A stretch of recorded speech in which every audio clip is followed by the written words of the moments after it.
Good morning everyone. तर काय चाललंय तुमचं? तर आज मी सकाळ सकाळ एवढी तयार होऊन बसले, तुम्ही म्हणत असतात तर का. तर आज खूप छान दिवस आहे माझ्यासाठी आणि तो कशाचा काय मी तुम्हाला आजच्या ब्लॉगमध्ये दाखवणार आहे. जर आजचं काम माझं एकदम पक्कं झालं तर तुमच्या सगळ्यांसाठी आणि माझ्यासाठी पण एक खूप मोठी गुड न्यूज आहे. तर मी ते लवकरात लवकर तुम्हाला देईल. तर आजचा ब्लॉग कंटिन्यू करा. आणि मी आज एवढा लवकर उठली आहे की अजून बाहेरनं प्रकाश पण दिसत नाही, काहीच नाही आहे, सगळेजण झोपलेत आमच्या घरात. तर चला आज लवकर उठून जायचे, मला खूप सारा प्रवास करायचा आहे. तर आज मी पुण्यात येते आहे, पिंपरी चिंचवडमध्ये.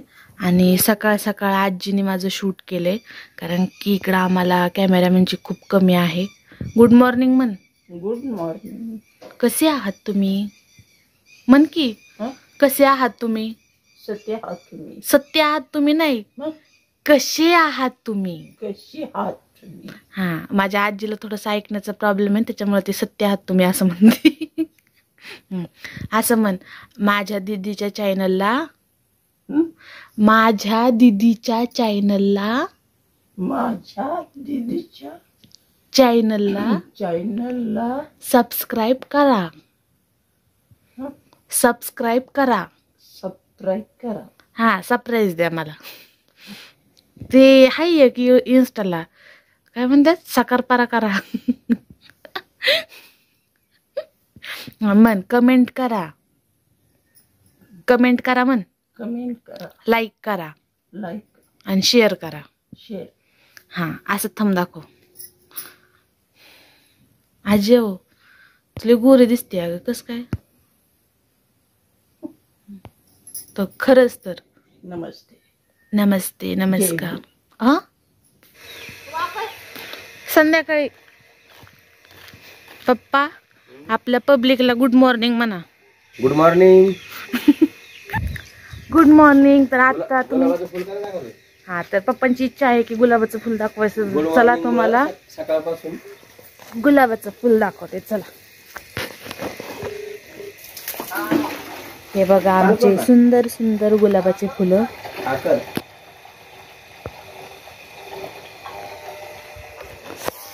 तर मित्रांनो, जसं की तुम्ही सकाळी पाहिलेलं की आपलं बाहेर अजिबातच कसला प्रकाश नव्हता आणि तरी पण मी आपलं उठले होते लवकर. तर आत्ता प्रकाश झाला आहे ना, आता आपल्याला निघायचे पुण्यासाठी. तर पिंपरी चिंचवडमध्ये यायचं. तर चला, खूप लांबचा प्रवास आहे आणि सुरुवात करूया. आता मी लवकर माझं पटपट आवरून घेते, चेंज वगैरे करून, आणि आपण निघूया. तर मी निघाली आहे प्रवासासाठी, तुम्ही पाहू शकता. आणि इथे राहतात ऊसतोडी कामगार. बघा कसे राहतात, कशी परिस्थिती असते. एवढ्या थंडीमध्ये यांना इथे राहावं लागतं. आणि ही आहे बैलगाडी. हे दृश्य फक्त आणि फक्त तुम्हाला गावाकडेच पाहायला मिळणार. आणि खूप दिवसांनंतर मी बाईक चालवत आहे एवढ्या थंडीची. आमच्या इकडे खूप भयंकर थंडी आहे. आणि पाठीमागे बसले सिस्टर. असा झाला चौफुल्यापर्यंतचा माझा प्रवास, कारण की ती मला सोडवायला आली होती. काय म्हणते?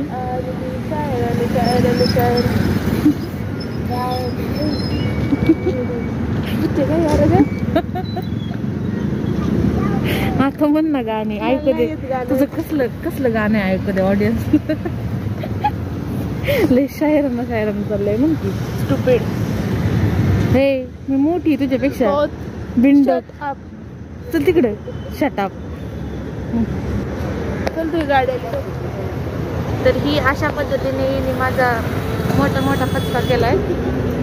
आज दिली शायरांना असं गाणं म्हणत होते ती, पण त्याचं काय मेन पॉईंट आम्हाला कळलंच नाही. तिथं ती थोडीफार कुत्री बसली, ती पण पळून गेले तिच्या आवाजाने. त्यानंतर मी आली रुळीमध्ये, कारण की इथून मला घ्यायचं आहे ओमला सोबत, कारण की तो माझ्या सोबत येतोय ऑडिशनसाठी. मित्रांनो, तर फायनली माझं काम झालं आहे आणि इकडं आहे ओम, जो की बाईक चालवतोय.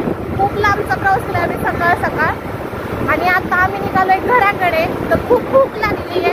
आता थोडंसं काहीतरी खातो आणि मग पुढचा प्रवास करूयात. तर चला मग प्रवासात सोबत राहा. खूप छान प्रवास झाला आणि आता आम्हाला जाताना बिलकुल पण ट्रॅफिक नाही लागलेलं. आम्ही ऑडिशनला जाताना आम्हाला भरपूर ट्रॅफिक लागलं, त्यामुळे मी व्हिडिओ बनवू शकले नाही. So sorry.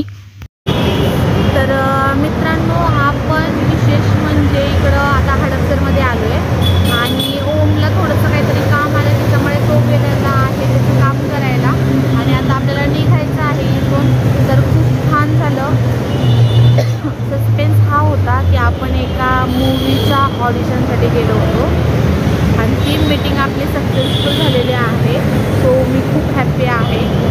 तर बघूयात ते कॉल करतो बोलले. तर कॉल केल्याच्या नंतर आपल्याला कळेलच की काय विषय आहे काय नाही. तर कॉन्टॅक्टमध्ये राहा. त्यानंतर खूप जास्त भूक लागली होती म्हणून आम्ही आलो नाश्त्यासाठी. ओम तर त्याच्या कामामध्ये बिझी होता आणि मी खूप बोर झाले होते. सो मी इकडे तिकडेच पाहत बसले. शेवटी मी त्याला बोलले इकडे बघ म्हणून त्याने बघितलं. आणि त्यानंतर आम्ही ऑर्डर केलं पावभाजी. तर आम्ही खूप छान प्रकारे नाश्ता वगैरे केला. फायनली मी घरी आली आहे आणि माझी तब्येत खूप बिघडली आहे कारण की प्रवास खूप लांबचा झाला आणि त्यात मी सकाळी चहा पिलते जाताना, त्यामुळे पित्ताचा त्रास झाला आणि आता माझं खूप भयंकर डोकं दुखतं आहे. तर मी आदलेमधले जसं मला त्रास व्हायला लागला तर मी व्हिडिओ पण घेतले नाही. डायरेक्टली घरी आल्याच्या नंतर मी व्हिडिओ स्टार्ट केला. तर चला मी आता आराम करते. बाय.